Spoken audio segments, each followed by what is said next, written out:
innovation takes? Oh, same. Good. Bagus, thank you. So let's bring up our next speaker, Andi Kristianto.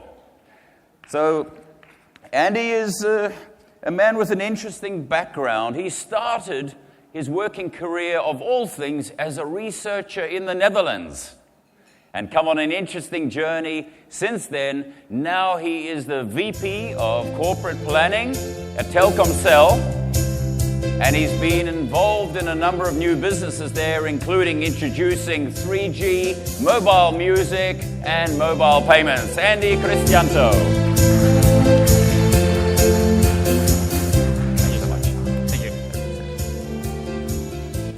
Okay, thank you very much.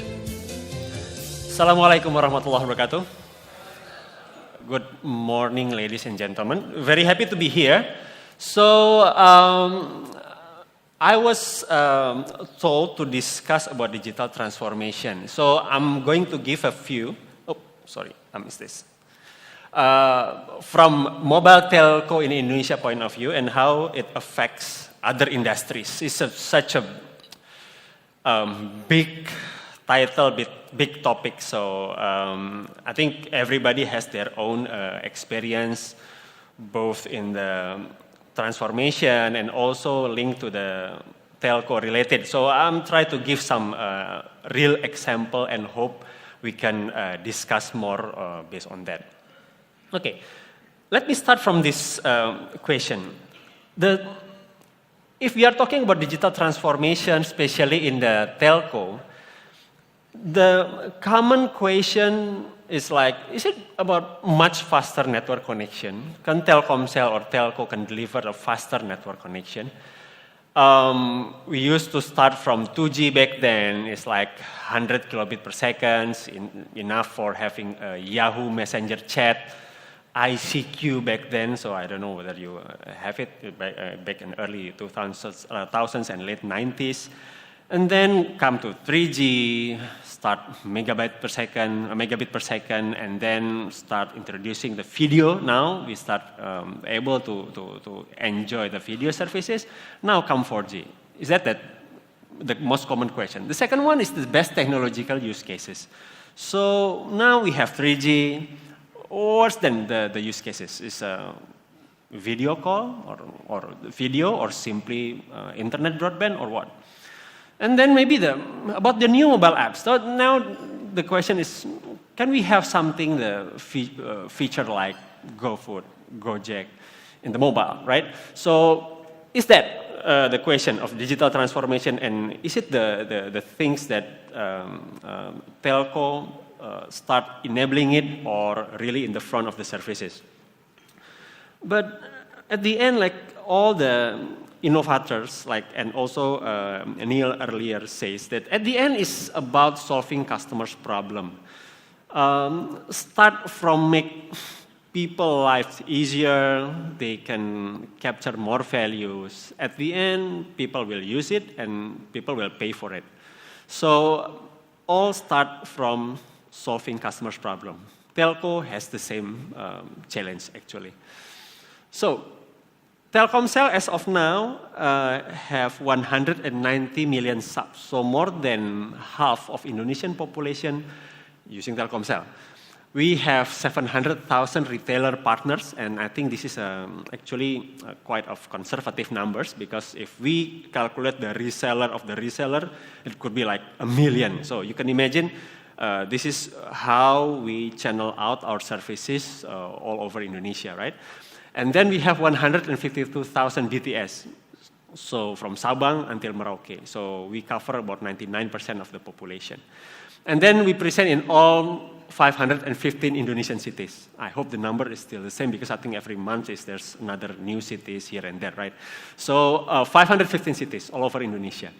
And if you compare to more advanced countries, mobile coming in when the fixed infrastructure, fiber is already there basically. So mobile kind of start as a complementary services. But in Indonesia, as you may know, the fixed broadband is so few, only in the big cities, maybe only like about less than 10 million households that have a broadband connection in the house until now.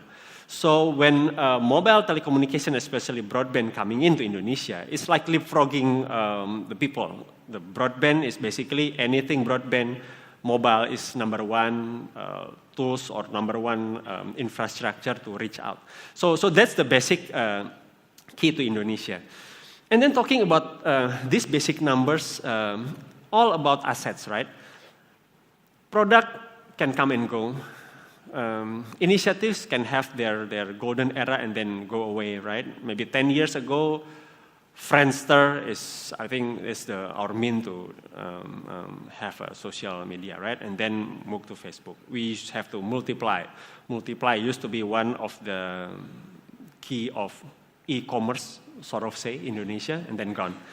Now, I asked my 13-year-old daughter, and I asked her if she has a Facebook. She said, no, I don't have Facebook. Why? Why should I have Facebook? So Instagram is enough for her. So it's come and go. Same like telco. Voice, SMS, our legacy services have the golden era, but sooner or later it will hit the ceiling, flat, and then gone. But assets will be there.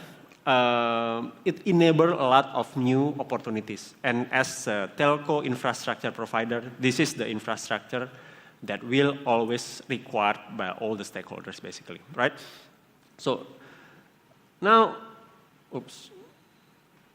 Okay, let me start a context then. I'll give you a few real case examples. About 6-7 years ago, I'm heading the sales and customer service. So I'm GM of sales customer service for Central Java and Daerah Istimewa Yogyakarta. So very nice place to work. Except working in Yogyakarta is really a nightmare in the holiday season, right? Because it's jam everywhere. So 6 years ago. Now, I guess it's even worse. So that's... but I hope you can still enjoy Yogyakarta. It's really nice cities. So, Temanggung is a city in the central of Central Java. So, talking about Central Java and Jogja, as I told you about Yogyakarta, there's a pattern of the economics, right? So there's a seasonality. So in Lebaran alone, so I think Central Java and Jogja is having about 35 to 40 million population, right? But 1 week before Lebaran until 1 week after Lebaran, there are 5 million vehicles coming through the Central Java, either as a final destination or they go through to the East Java, as you may know, right? 5 million vehicles, not people, vehicles. So about 10, 15, or maybe 20 million people really coming from Jakarta and other part of Western Indonesia to Central Java. So this makes the economics moving, right? So from, you name it, travel, transportation. I think usually if people like staying with the families in the Lebaran, first day, second day, the third day they are moving, so to Jogja and to other touristic places. So also the food, transportation, you name it, everything is moving up. So every city in Central Java and Yogyakarta is having a peak, seasonal peak, right? Also happening in the long holidays usually, long holidays or long weekends. But the strange thing is Temanggung, Temanggung is if you know Dieng Plateau, right? So if you go to the Dieng Plateau from Semarang or from Jogja, you are going to go through Temanggung. It's very nice, cold cities at the bottom of the Sumbing Sindoro mountain. It's a very nice place to have a very wonderful view. So Temanggung is kind of strange. So many times when the economics in Central Java and Jogja is coming up, Temanggung is flat. But in some other time when every other cities, other 30, 35 cities is flat, Temanggung is picking up. So I find it strange. Why it's happened? So I come there to Temanggung and sit with my authorized dealers, discuss with my outlets, and also with my colleagues in Temanggung. And then, not so long sitting there, I just realized that the biggest agriculture product and the biggest sector that moved the economy of Temanggung is actually the tobacco leaves. That's the picture of tobacco leaves there. So coffee and tobacco leaves, right? So we can just understand that actually the economic of Temanggung is more influenced by what happened in the cigarettes industries. So for example, if there's a failure in the harvest, for example, it's just flop. No matter it's the holiday season, whatever, Temanggung is flop. Or if there is a new tax, cukai rokok. So if there's cukai rokok from the government and then just flop, the economic in Temanggung just flop. So my point is, I think not many companies having the opportunities like Telkomsel. We know exactly how Indonesia is so diverse, right? This is one of the story. Maybe I'll come to the second story.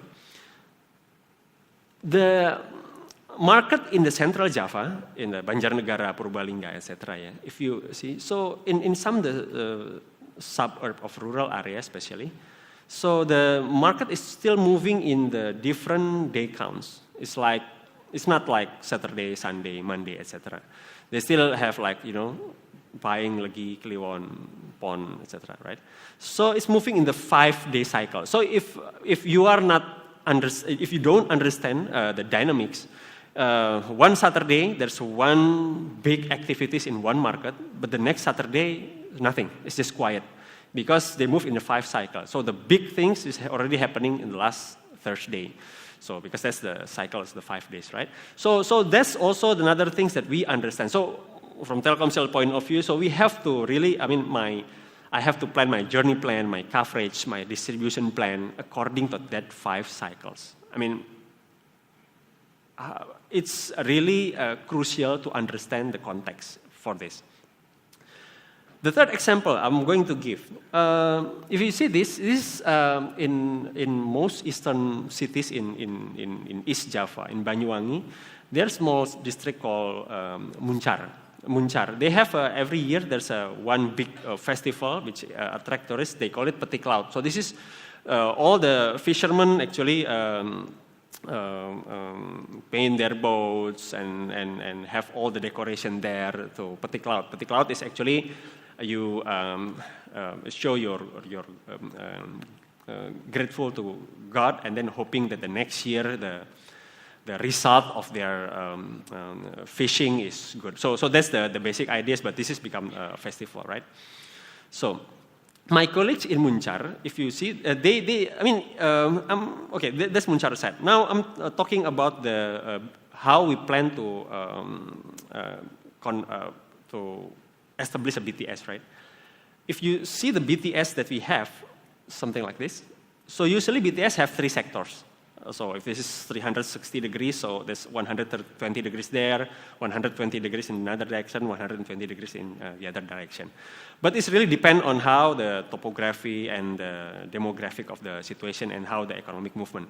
Because usually you can tilt it up, tilt it down, left, right, etc. So usually you have to point out to the most important or economical benefit point of interest. So in Muncar, there is one fishing auction, there's port, and also there's where people live, basically, their villages, right?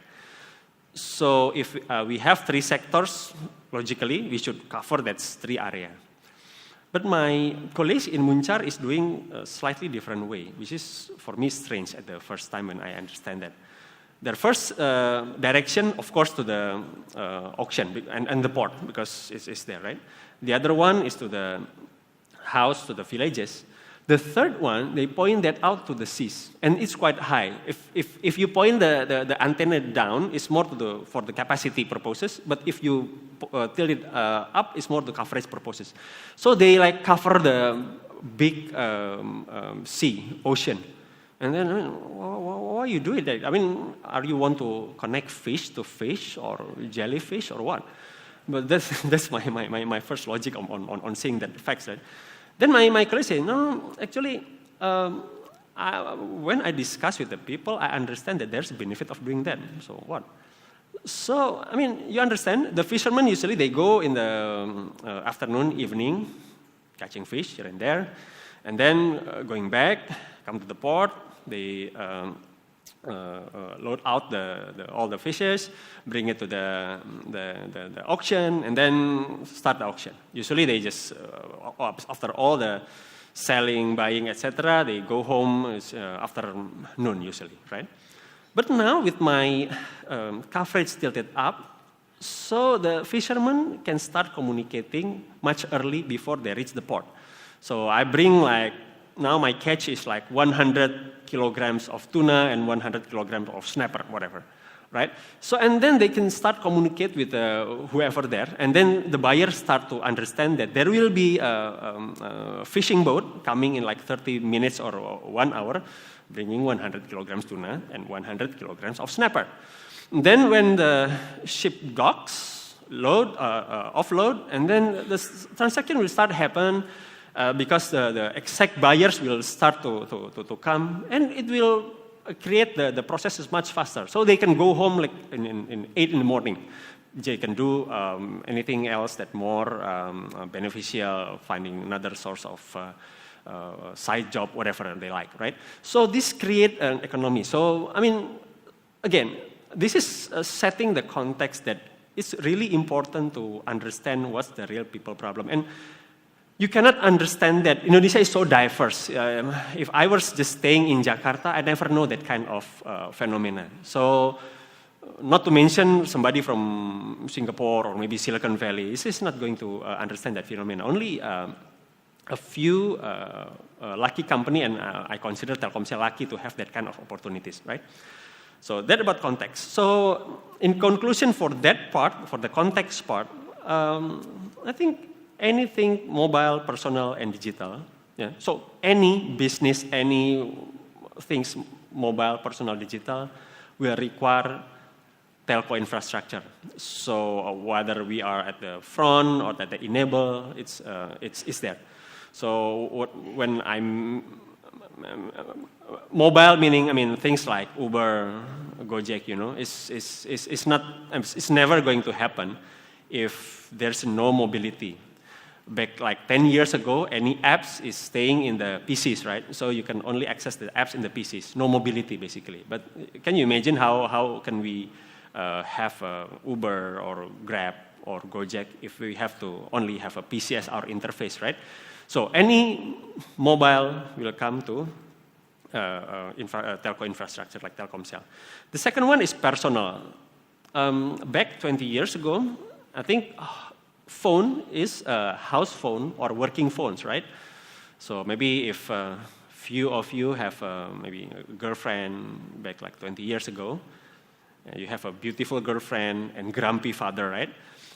If you call to the house, there's something deep in your heart that actually, hopefully it's not the father that picked that phone up, right? So because the phone is really in the middle of the living room, and if you make a call, it's actually the whole family will listen to whatever your conversation, right? So that's now is mobile, bring it personal. So any conversation that you have, WhatsApp, texting, voice, is all personal, right? So I told to the young guys, it's actually, there's no reason that you can be jomblo, because it's so easy to discuss. Back then, in my time, it's quite difficult. So I'm just kidding. And the third part is digital. Anything that can be manipulated, or processed in digital way will require a mobile telco.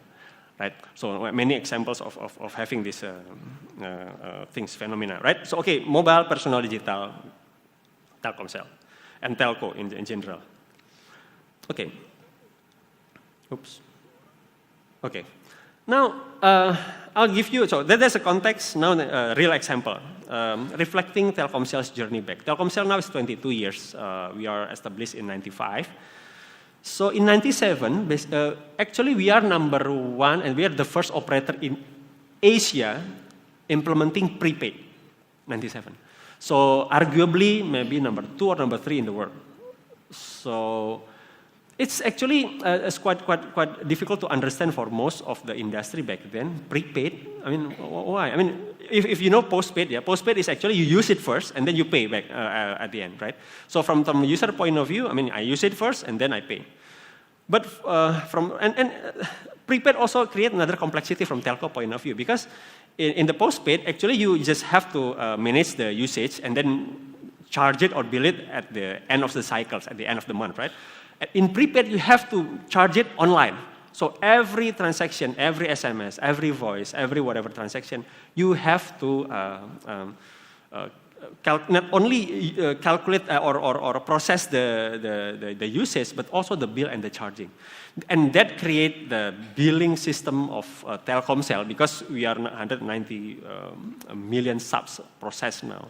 It's like petabytes and I think billions of transactions every day. It's one of the complex, I think, IT infrastructure exists. I think banks is not as complex as that.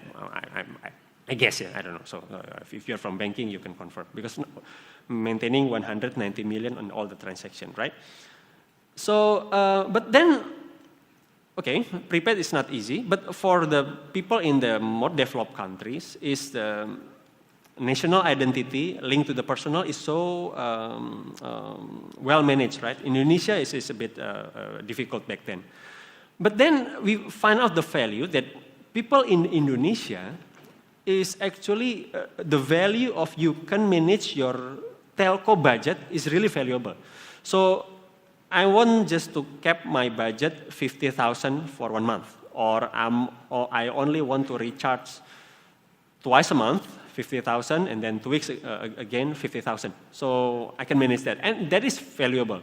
And then moving forward, that's changed. And you know that at the end of the story, now is more than 98% of Telkomsel subscribers is prepaid, and I think that's drive a lot of things, because in prepaid we are moving not only from the postpaid, the telco, because prepaid you need to distribute things, right? The SIM card, the starter pack, you have to manage outlet, etc.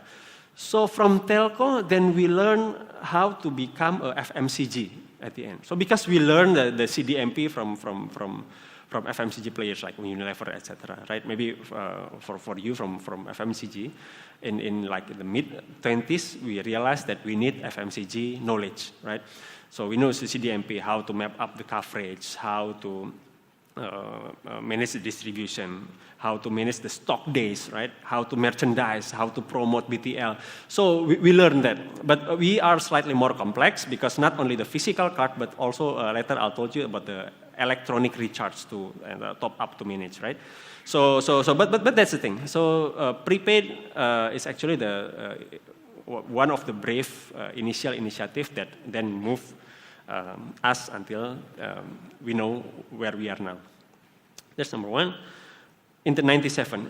But in 2004, and if you go to the 97, for you that already have a phone or prepaid phone before 2004, the means to recharge is actually the physical card, if you understand that, right? I mean, if you remember, there's a scratch card, and then you have to top up, it's 100,000, 50,000, whatever, to your card. It's quite challenging, yeah, for several reasons. One, you have to produce the card, that's cost. Distribute card is another cost. And there's one factor that's quite not really convenient for the outlets is actually, if you lose the physical card, basically you lose your money, basically, right? So in 2004, we innovate by creating the M-Kiosk. I think this is one of a few in the world back then. So we developed it, the M-Kiosk. M-Kiosk means now the stock will be stored online. So now the term is cloud, but back in 2004, we don't have the cloud terminology, right? So we move the stock from the physic, now move to the cloud. So for example, if there's our outlets actually buying the stocks for like 1 million, it doesn't have to be a physical stock. So basically, if, for example, you lose your phone, you just log, call our contact center, and then your stock will be restored. So it's much safer and much more convenient for the outlets for having that.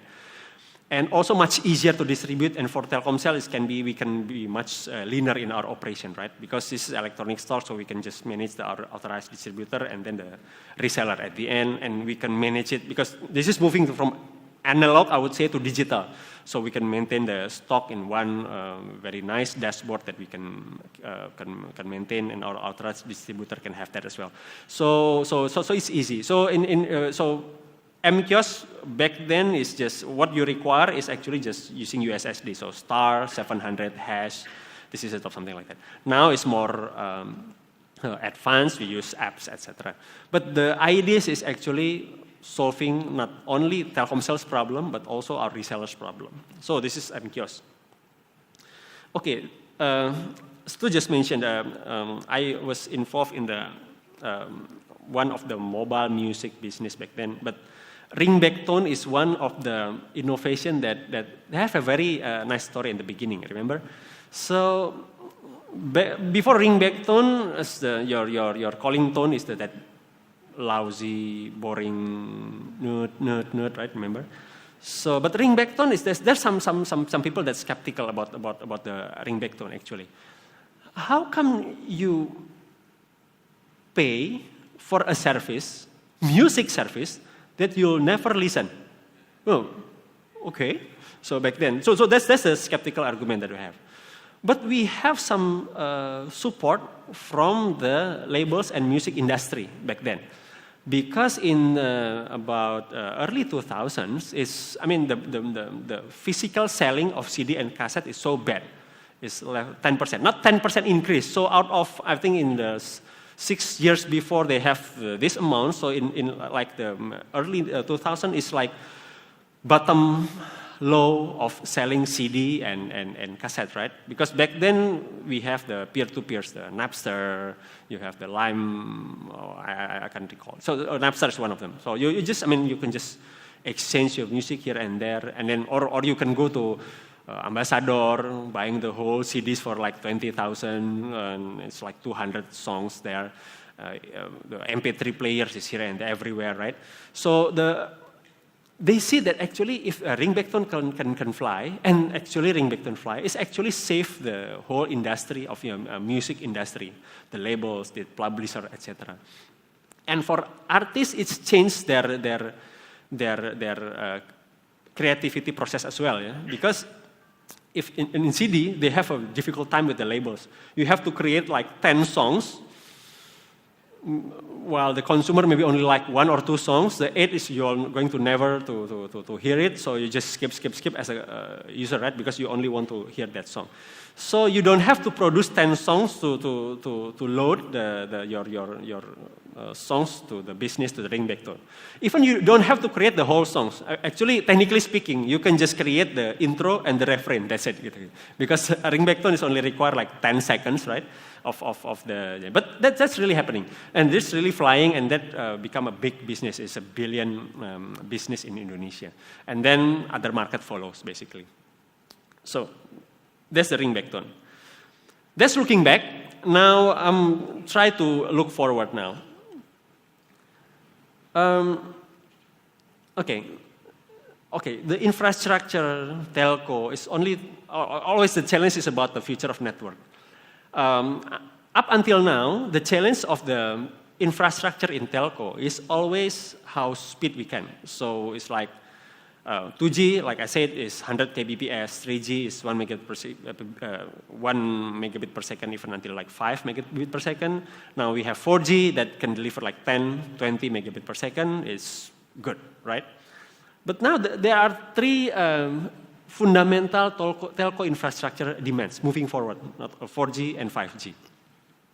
The first one, of course, the speed quest is about the gigabit per second demand. So next generation network will be make it easier for the service provider that can that deliver, because now 70% of our payload is actually from video, mostly YouTube, right? So it's 5G and the 4G and the 5G, it will bring the gigabit per second per user. That's easy to understand. But the second quest is actually the mission critical, because not all the service require that high speed network. The second one is about mission critical. If you see in the background is actually the autonomous cars, is driverless car. Even moving forward is going to be driverless airplane, never know, right? So it's not about the speed, it's about the latency. Latency means if there's you put one comment and then it's the response is instantaneous, right? So this is it's quite challenging if you want to have a broadband via satellite, because the pipe could be big, megabyte per second or gigabyte per second even, but the latency is quite long, right? Because it has to take some trip up to the stratosphere or whatever and then going back. So for the services, like I'm just giving example. Sensor in the Formula One car. Can you imagine if there's go to the pit stop, then instantly the driver will hear it and go to the pit stop. But if the latency is like 0.5 second, etc., I mean, it's just gone already, right? So, and also like the driverless car, I mean, turn left, and then you're passing like 2 meters and just turn left, is just you're out of the road, right? So that's the quest. It's not about the pipe, but it's more about the latency. And the third one, this is also the it's actually about the power quest, I would say. It's long-lasting sensors. Because moving forward, it is a lot of devices that we have is maybe in mining areas or in the middle of the seas. It's difficult to use existing infrastructure, existing technology, because whatever tools that you have now in the GSM 3G or 4G, you have to power it. I mean, you charge every day, right? Or every 2 days. Or if you don't really, you can have some sensor that cut off a lot of features, or maybe Kapil know better than I do, and because he's come from Intel, right? Later on, maybe he told you about that. But the thing is, maybe the longest that we can have is like a week or 2 weeks. That's it. But if you put something in the middle of the sea, or the battery need to be like 10 years or 15 years. Even you have the self-renewable. So the third quest for the infrastructure telco moving forward is actually how to make a sensor that don't need to be charged frequently. It can have like years of operation.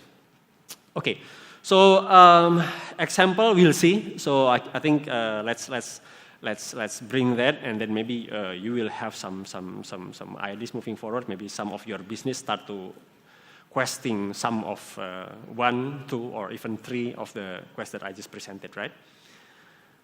I told you that machine to machine. Now it's not only people. Now we have in Indonesia it's like 300 million connection, but I mean connection which is Indonesian population is already only like 260 million, right? So machine to machine will have all the sensors here and there, and I think it's the numbers of the connection which is required telco infrastructure will be huge. Yes, there's Wi-Fi, there's Bluetooth, there's other technology alternatives, but there are cases that still require the telco-grade connectivity, right? Because in the Wi-Fi, Bluetooth is actually common resources, is free, so the guarantee of service is very much depend on the capacity, etc. Right? So machine to machine will be one big thing moving forward. Next thing, I'm going to tell you about the smart cities. In this case, it's like waste management. A lot of use cases in the waste management in the world is actually how, for example, how to track the truck, right? The garbage truck. And a lot of startups in Indonesia start to work with the ecosystem of the bank sampah. I don't know how you call it in English. Garbage bank? No, it's not the right term, right? So something like that. But actually, if you there's an ecosystem at the back of the garbage industry that actually can make a business from the startups. But the problem in Indonesia, which is not really common in more developed cities actually, in Indonesia we are not common to sort the waste, right? So this is organic, this is non-organic, this is plastic, this is paper, etc. So that's the common quest that we have. So the discussion that we have now is actually not from the startup. It's not to maintain the bank sampah or the garbage bank, whatever you call it, but it's more in the sorting. So our technology can provide is actually how for people actually to use the telco infrastructure to sort the garbage. This is smart bin actually. It's like you can have a gamification actually if you put the bottle garbage, so you will have some cashback in terms of money or coupon, whatever. So it use telco infrastructure at the back. So that's one of the use cases that we are working now, and then we discuss with the startups that really having a background in the smart cities. And I think this is the last thing that I'm going to tell you about T-Cash. So in the digital era, we collaborate with a lot. This is a time that we collaborate. Telco has a mentality that everything we build by our own, but moving forward is not really the case. In the digital era, is about collaboration, right? But one thing that we really believe and we want to be at the front is actually on the mobile financial services in T-Cash. So why we're serious about that is because the key challenge in Indonesia is the mobile payment. All bank account combined in Indonesia, I think it's about 150 or 100, some say 180 million. And unique people that have a bank account is only like about 70 million. So it's about 1/3 or 1/4 of Indonesian population. Can you imagine? That's the lowest in the region. We are much lower than Malaysia, much lower than Thailand, even much lower than Nigeria and some other countries, right? So we are very cash country. So you can imagine how digital players have a very interesting offering out there.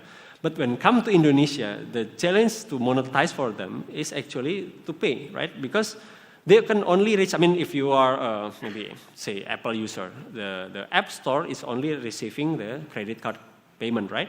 And credit cards only reach like 15 million people of Indonesia, not more.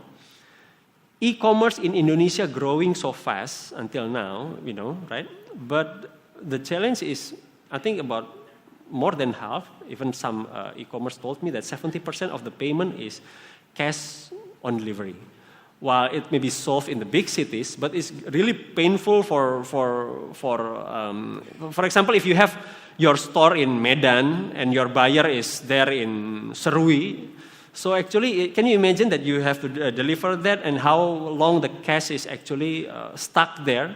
So it's really not good for your cash flow, right? And how to reach out the customers. So then YT Cash is actually now the mean of payment, if you can guess, the mean of digital payment in Indonesia now is actually Pulsa, if you know, right? Because of the prepaid, Pulsa is airtime. Because of the prepaid, that 190 million user of Telkomsel is already get used to come to that 700,000 outlets that we have.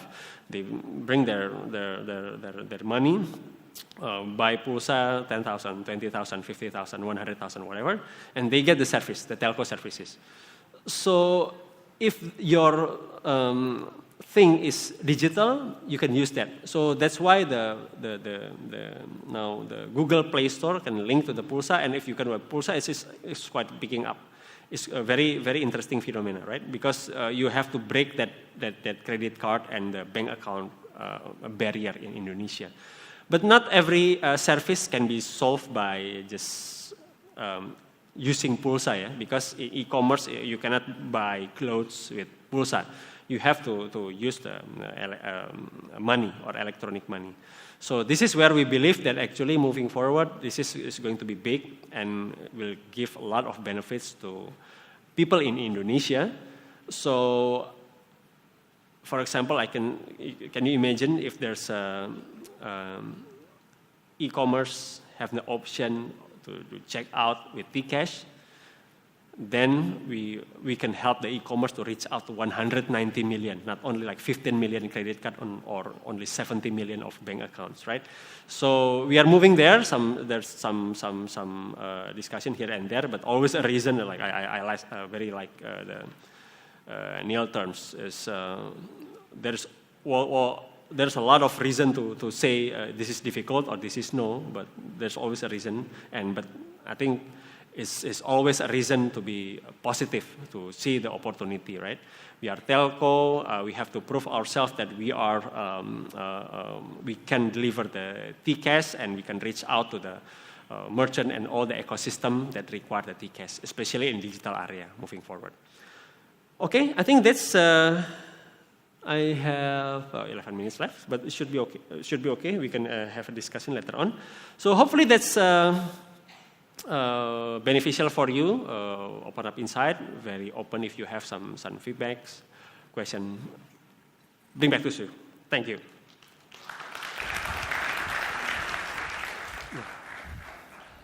Thank you very, very much indeed, Andy. Fantastic session, wasn't it, folks? Very good. Thank you. Thank you. So great to hear once again from somebody who's done it and done it successfully, and this time in Indonesia, a great local homegrown success story. So as usual, folks, let's jump to question time, Q&A for Andy. Yeah. And while you're busy punching in your questions and thinking of how to stump him, Yeah. I will put in a question of my own, if you don't mind, Andy. Sure. You mentioned that the telcos borrowed a lot from FMCG industry, going back quite some time. Yep. The question is this, and something you can all think about: are we in each industry sector borrowing enough ideas from other industries and importing those into our domain? It seems that far too often we're spending all of our time and resources trying to crack our brains to solve problems that have perhaps been solved already, but in another industry. That's true. So are we importing enough ideas from other domains? Yeah, I think very valid. Our learning of doing the sales cycle with the FMCG is very beneficial, because we are telco. Many value chain of our business which is still valid, but from time to time we have to challenge ourselves that somebody else may do it better than us. FMCG is one example on the sales cycle that I just give you an example. But another thing is, like, for example, from the tower, right? So if you see, I just show you the picture of the tower. Actually, from the telco point of view, we only require to put the antenna top. So the objective of having all the towers is also just actually putting the antenna on the top to a place which is high enough, right? So, but the tower itself is originally is kind of part of the telco business, but moving forward is not a telco business anymore. This is more in the property business, right? So all the regulation, all the stakeholders is property business. So we have to learn from the property. So we realized that a lot of industry can help our business and the other way around.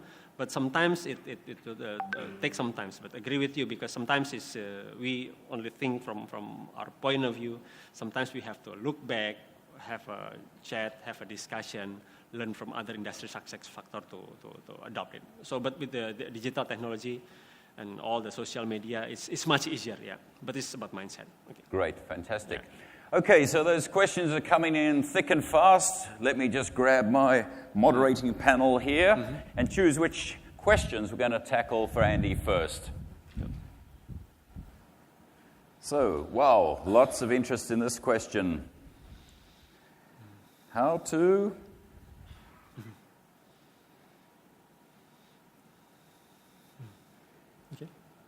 Is this the top question? Sorry, the software is lagging a little bit. You talked about the...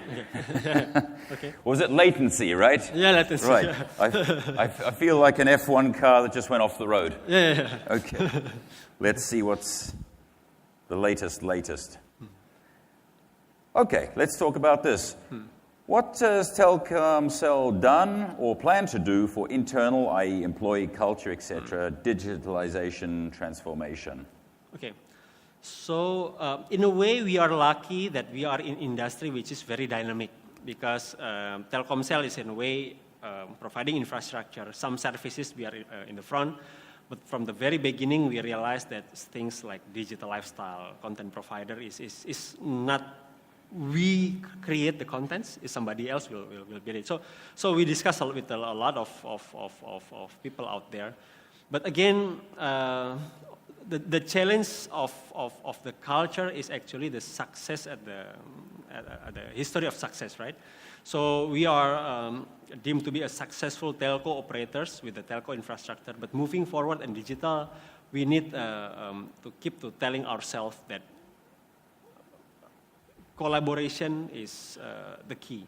So we have to put ourselves that, okay, maybe the infrastructure is there, but the requirement to the infrastructure may vary according to the. So I think the mindset and the culture to collaborate. So digital not about, again, I agree with Neil. Digital is not about technology. It's solving customers' problem, right? So we have to keep on reflecting to ourselves that what else that we can solve, and then at the end how to build up the business case, business model out of it.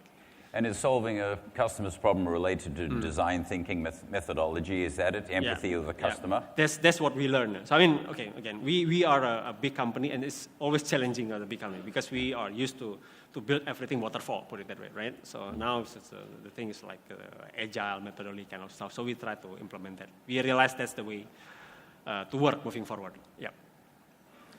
Okay, next question. How do you nurture digital? Oh, these questions are coming in thick and fast. Wow, guys. Let's just go to the top of the list again. Can you elaborate on localization without going into personalization? Because at the end of the day, we need to generalize the products to make it more feasible. Yeah, okay. Talking about localization. So again, this is remember my Temanggung case, yeah? So when we were here in Jakarta and we designed for example, the material promotion for people in Indonesia, we tend to reflect to where we live, right? Our ecosystem, our friends, our colleagues, etc. So many times I just sit in the intersection of the big roads in the smaller cities like Tegal or Pekalongan and see the material promotion, the billboard, say things like gue, lu, something like that. This is slang in Jakarta, right? But it's not really moving. I mean, if you are there, you realize that, no, the thing is in for example, terms like all you can eat, maybe it's easy to understand for well-educated people which is living in Jakarta. But for people that living in the Kecamatan Limpung in Batang, it's all you can eat is not there. Even using Indonesian terms, sometimes it's not really click, right? So you have to find a way. Maybe if you know that even in some language in Indonesia they have some variant. So just for example, I remember I once changed the all you can eat term to the local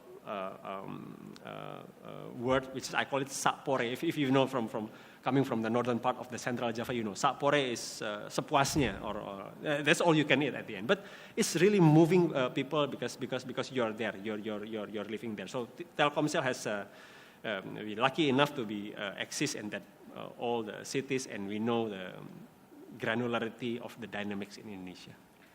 Okay, great. Next question. Yeah. How do you get the buy-in or support from top management to get through all the bureaucracy, especially in a big company like Telkomsel? Of course. Okay, that's quite challenging because at I think the shareholder of big companies, Telkomsel, is want to return, right? So, but again, I think I have the same answer like what Neil. So, solving customers' problem is not only toward the customers. Sometimes it's toward our boss itself, because they're our customers, right? Internal, customer. Right? So if we are solving their problems and they know that we bring values, I mean, our initiative bring values, that's much easier. That's very true. So I think we have to see our boss as our customers as well, and to have their resources. I think Anil gives a very clear example. Sometimes we have to understand their KPIs, what's their needs, what they're scared of, and we try to solve it and get their buy-ins. I mean, it's not. I mean, you cannot just plug some PowerPoints, doing some presentation, benchmark here and there. The benchmark say here, but I mean, sometimes it's not really working. You have to really see their challenge, their problem, and help them to solve it. Great, thanks. So just to let you know, we're about 5 or 6 minutes away from lunchtime. Tough time. We've got some very, very absorbing questions, and it's great to have this engagement. Mm-hmm. So let's go to the next one. How do you nurture digital innovation culture in a big BUMN like Telkomsel? Yeah. Okay. Telkomsel is not a BUMN. Our parents is BUMN. But again, so that's very true. But because sometimes we are busy by doing the day-to-day jobs, right?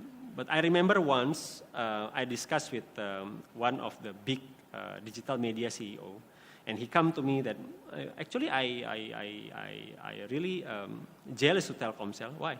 Because you can connect that 100 million people, you touch their lives in their basic needs, etc. So I think not many company have the benefit of doing that. So I think back to the basic is our mission and our purpose of doing this business at the end. It's not the day-to-day. The day-to-day is one thing, but what's actually the purpose of doing this? And if the era is changing from the pure telco to the digital, I think we have to move toward that direction. So I think that's the basic things, and the rest will follow. I mean, culture, program, training, etc. It will follow. But the basic things is open up the mindset. That's the great. Most important. Yeah. And a lot of people want to know what's next for Telkomsel. What's hard at work in your innovation lab at the moment? Where do we go from here with telcos? Yeah. So again, we have to understand what we have and what we offer, right? Because good ideas is everywhere, right? So we may think that Alibaba is good, Google is big, Facebook is big, but telco has the unique assets that we can leverage, basically. What I mentioned. Our presence in all the cities in Indonesia is actually very valuable for whoever want to do a go-to-market to Indonesia, right? How to reach out our 190 million subscribers. So I think we are very open to any opportunities. Yes, we have some in-house innovation, put it that way, but we just realized the big chunk of innovation to solve that 190 million people's problem is somewhere out there. So we have to collaborate. That's mine. So you've got problems to solve. Yes. Good. Okay. Fantastic. Well, that's about it for question time. We've got a few more questions, but I'm sure that, Andi, you'll be around for a little while, and if people want to grab Andi and ask him some more questions, I'm sure you'll be open to that. Thank you. Thank you so much indeed. Thank you, it's been a stimulating session. Thank you very much. Thank you.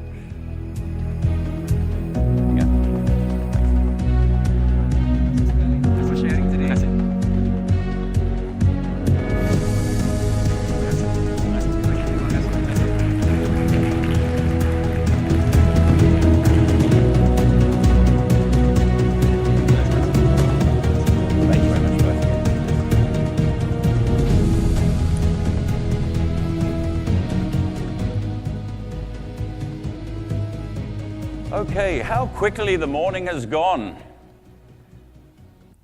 It's covered an amazing amount of ground already. We've heard from 2 great speakers, and we've still got 3 great speakers ahead of us this afternoon. We've got Risman Adman from Samsung, we've got Dave Lim from Danone, and we've got Mr. Kapil Kane as well from Intel R&D. So there is a lot more to learn about digital transformation to look forward to this afternoon. Akan datang, yeah? Okay, but now we have the lunch break. But as I said, a very, very important part of today's summit is you guys. Here's your chance over lunch to network. So try not to stand in the corner with the same people that you arrived here with, your colleagues, your friends, the people that you know. Try and network for ideas. Use this time to meet some new people. Explore ideas. And there are a few good ways you can do this, a couple of tips I might give you. Go up to somebody that you don't know and just ask them, hey, what are you guys working on at the moment? What are you guys excited about? What do you see coming down that's going to change things in your industry? Or maybe ask them, what are you worried about? And when you ask those questions, it really busts open the conversations, and people hopefully will open up to you into a really good interchange of information, exchange of ideas, and you'll really get some value from that. So with that, thank you very much again for your kind involvement and engagement. Look forward to seeing you the other side of the lunch break in 1 hour. Thank you. Kasih.